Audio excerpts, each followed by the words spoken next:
Cinema బాగుంది అన్న, నిజంగా అంటే చాలా బాగుంది. ఫ్రెండ్షిప్ గురించి ఫస్ట్ పార్ట్ వాళ్ళు కలిసి ఉండే దాని గురించి, సెకండ్ ఏంటంటే వాళ్ళు ఎలా విడిపోతారని మన క్లైమాక్స్. జగపతి బాబు గారు ఎవరిని చమ్మమంటారు, ప్రభాస్ ఏంది ఏం కథ, మళ్ళీ వీళ్ళు ఎందుకు పట్ట శత్రువులు అవుతారు అనేది అయితే చూడాలా.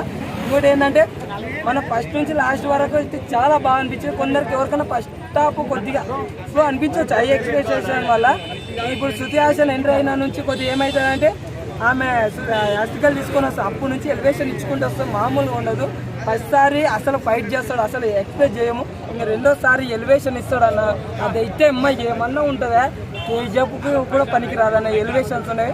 సెకండ్ హాఫ్లో మాత్రము అసలు ఆ పాపను కాపాడుతప్పుడు మామూలుగా ఉండదు. అసలు నరకడం రెండు కత్తులు తీసుకొని నరకడం మొదలు పెడితే ఏమన్నా అసలు డైనోసార్కి ఎవరు అడ్డు లేదు.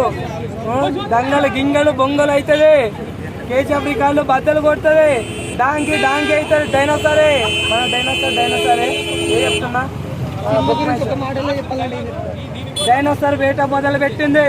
ఇంకా ఏది ఉండదు, ఏ సినిమా ఉండదు, ఓన్లీ డైనోసారే. అదే వెళ్తుంది సంక్రాంతి వరకు, అదే వెళ్తుంది.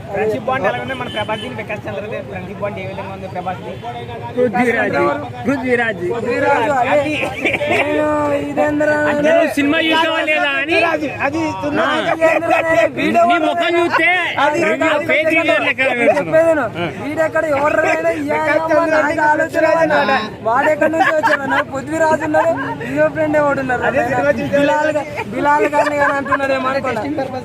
అది టేస్ట్ అలా చూడకుండా ఎందుకు చెప్తామని చెప్పు, చూసినాం కాబట్టి చెప్తాము.